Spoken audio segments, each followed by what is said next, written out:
my story, which could be a sermon too. See, music is always part of my life, and I happen to place these seeds of bell pepper seeds. I think it's green, orange, green, yellow, red, and green, yellow, red, and another color, but they're all in one. And this is how it goes. I've been focusing on seeds, just collecting seeds, but I've learned so much from the selection of seeds, from the things that I eat. I realize one of those little seeds can get you much more than what's in the plate. Just one, over time, as you get the fruit and transplant and you harvest. And then I have some other seeds here. I put them out to dry. This is papaya seeds, papaya seeds. This is, which one is this? There's so many of them. I think this is grapefruit. Yeah, this is like from the grapefruit. And these are, I think these are more pepper, like different peppers. And this is watermelon, nice red watermelon. So I've been harvesting these seeds from the stuff I eat at home, and I've packaged a bunch of them already. But look where they're placed, and I didn't even plant this. My seed, my Jamila seed, right there. And this was supposed to be something that I started to put up on the wall, and I was having a little difficulty doing it. But what God created is all about seed. Everything has a seed. And so I've learned so much just by thinking about it, thinking about where I'm going to grow it and stuff, and where I'm going to eventually harvest them and share my story. So now I'm back at my kitchen counter. This is raspberry, and I think it has overstayed a little bit in my fridge, so some of it I can still eat, but I'm going to harvest some of the seeds from there. Now you take the residue from me eating some raspberry a while ago, and the seeds stay in there.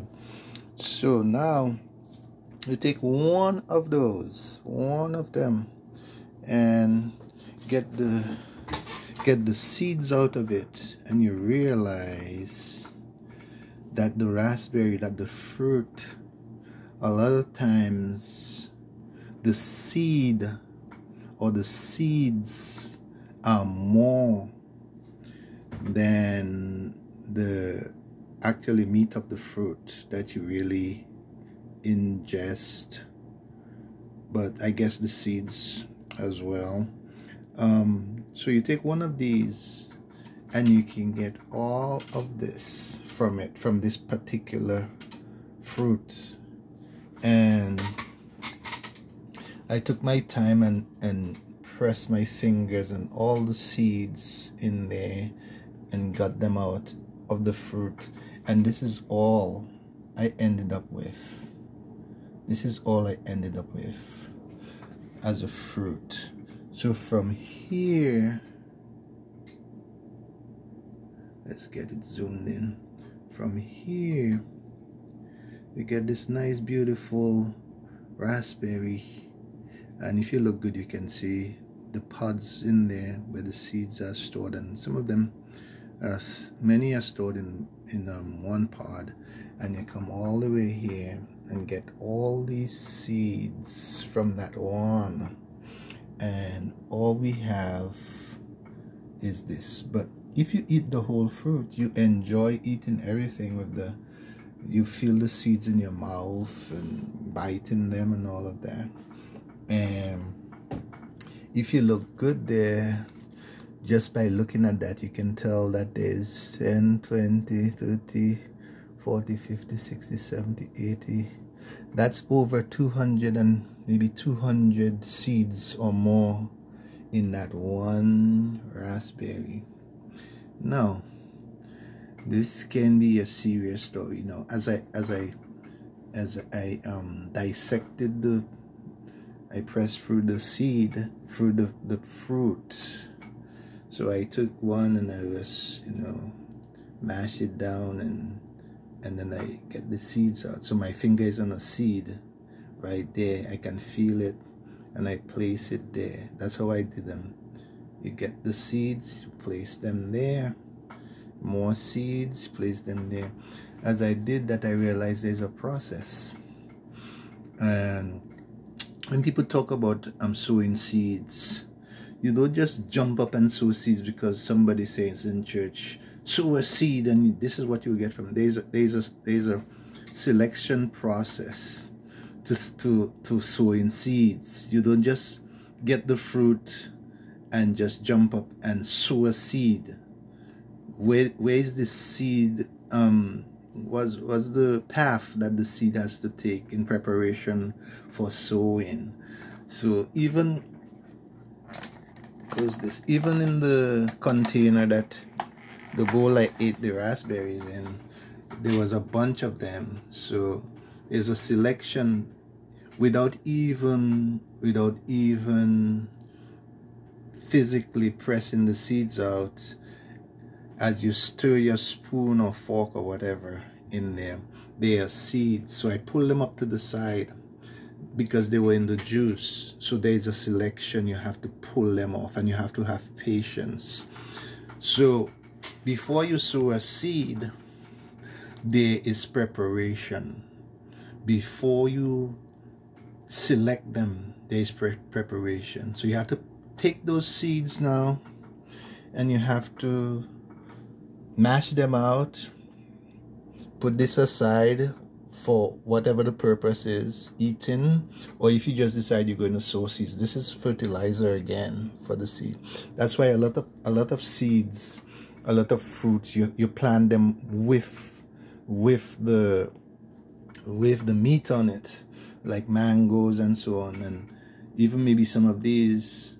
So I'm still experimenting with this, but you may have to put the whole plant, the whole seed in the ground, covered it in earth, in dirt, and whatever, to get it to what's the word? Germinate. Yes. So there's a selection, and this is right there. This is a message. This is a sermon right there, and God has always dealt with me practically, because I think I understand stuff the best like that, practically, experiencing it, having patience. You got to have patience to select seeds. And I mean, these days I'm sure they have machinery to put these things into a machine and get all the seeds out, or however they're doing it. But practically speaking, from how Papa God created us, there is much that goes into selecting seeds, as it refers to, in relation to somebody jumping up and telling you at church, oh, sow a seed. The Holy Spirit is telling me that you should sow a seed of X amount. What's the value of your seeds? What's the value? How do you know the value of your seeds without actually touching it, without actually thinking about it, without mulling over the seeds and the value of it and where it came from, and where you're going to get the seeds you sow?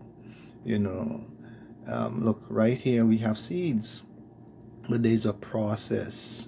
Under my finger I can feel them, and this might seem nonsensical, this might seem